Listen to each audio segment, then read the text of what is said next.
Good afternoon. My name is Alexa Dalpe, and I am a social worker here with the Connection Incorporated. We work with single adults. We work with youth aging out of DCF services, and we work with families as well. I am here to present my single subject research design pertaining to daily water intake. And we have a client named Michelle, who is a self-referral after her PCP expressed concern for hydration when she went to him for a series of dizzy spells and a resurfacing of anxiety.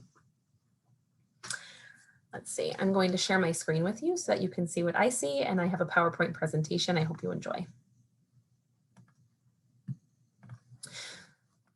So as mentioned before, the participant is Michelle. She's 54 years old, and she's actually recently retired from her business of 25 years, and she recently opened a small business as her retirement job.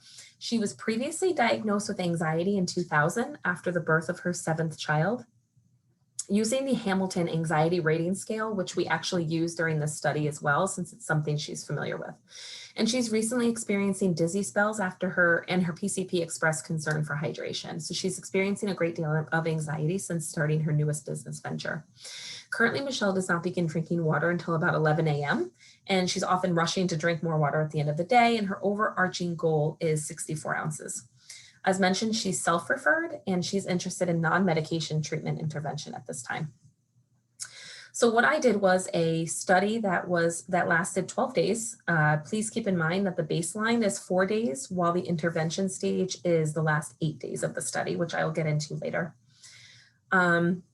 The target problem and goal, as mentioned before, she's having issues with dizziness and anxiety, and her PCP expressed concerns for dehydration and would like her to increase her water intake. So our goal is to decrease dizzy spells by increasing daily water consumption. And therefore, my research question is, will an increase in daily water consumption decrease the frequency of dizzy spells?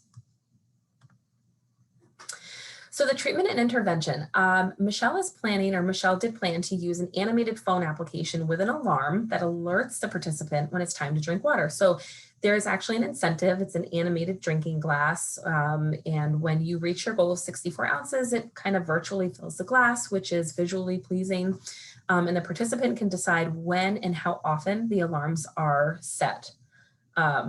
Or sent. So Michelle decided to begin at 8 a.m. and conclude at 8 p.m. So every 2 hours, she is reminded to drink water, and every time she drinks water and logs it, she can just click the number, whether it's 8 ounces, 12 ounces, 10 ounces, and it will virtually fill that drinking glass and automatically log it. It's worth mentioning Michelle chose 8 a.m. to 8 p.m. because she's up and ready for her day by 8 a.m. and at work, and by 8 p.m. she feels that she can drink the last of her water without being woken up in the night to use the bathroom.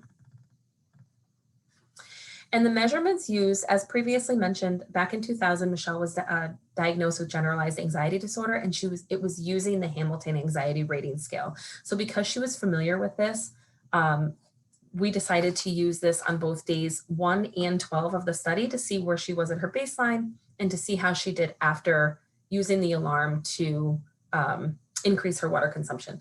In addition to the Hamilton Anxiety Rating Scale, we also use the Generalized Anxiety Disorder Scale. So just going back a bit, the Hamilton Anxiety Rating Scale is a 14-item scale, and it's used to measure categories such as tension, GI issues, and insomnia. And it goes from a scale of 0 to 4, 0 being the least severe or not present, 4 being very severe. And as mentioned, it was used on days 1 and 12. The Generalized Anxiety Disorder Scale is a 7-item scale, and that asks more specific questions. It's used to determine how bothered the participant is by specific scenarios like feeling on edge or trouble relaxing. And that's a scale of 0 to 3, 0 again being not at all, and 3 being nearly every day.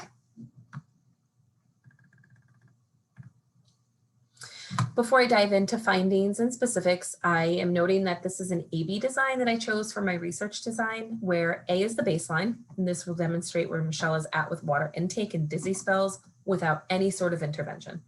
And B is the intervention. That's where we'll find out where Michelle is at with water intake with the use of the phone application, as well as how dizzy spells improve We hope they'll improve with the increase in water consumption. And I chose the AB design because I feel like it's more effective for exploratory research. This is a very new topic that I'm just diving into. It's the very beginning stages, so it's exploratory, and I felt that AB design was the most simple, straightforward, and that's what made more sense for me to use.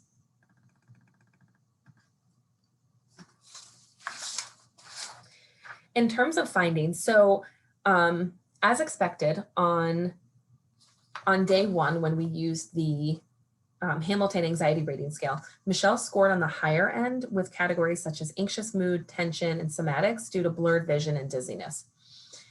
Also on day one,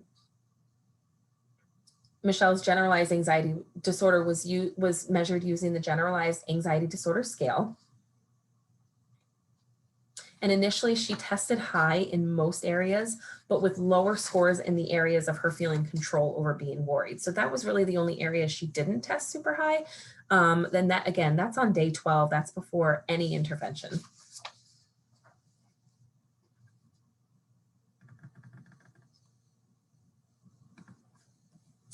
So once the 12 days was completed, Michelle once again took the Hamilton Anxiety Rating Scale and actually tested lower in anxious mood and somatic, but did stay consistent in areas such as tension and intellectual, which included concentration. So we didn't see much of a change there. Also at the end of the study, Michelle was given the Generalized Anxiety Disorder Scale again to measure for any changes. And the most improvement was noticed in the area of trouble relaxing, but otherwise actually did stay fairly consistent. So scores slightly improved for both the Hamilton Anxiety Rating Scale and Generalized Anxiety Disorder Scale at the 12-day mark. And in terms of daily water intake, which I'll go on to show some graphing, although Michelle only met her daily consumption goal on the final day, her overall average did increase. And at the same time, there was improvement in terms of the number of dizzy spells she was having in a 24-hour period. So my results did find that an increase in water consumption positively impacts dizzy spells, which answers my original research question. And then my findings with just a couple of graphs before I conclude will show that during the baseline, which was the first 4 days, we were looking at total daily water consumption at 12, 32, 16, 32 was really the best that we saw as a baseline. But once we included or incorporated the use of the phone app, we saw numbers such as 32, which was consistent. We had 1 day of 12, but we had 48 a couple of times. And then she, 1 day, and that was the final day, hit her goal of 64 ounces. So we did see that use of that app generally did prompt her to drink more water. And then at the same time, in terms of dizzy spells, we can see that her baseline was more like 3, 1, and 2 for her number of dizzy spells per day.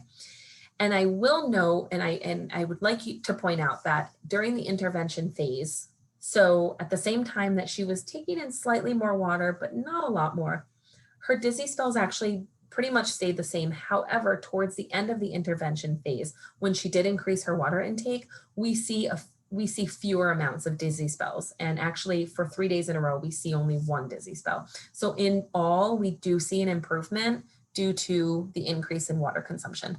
And then just to conclude, I have some sources here that I've included in my study. I hope you found this helpful, and I thank you for your time.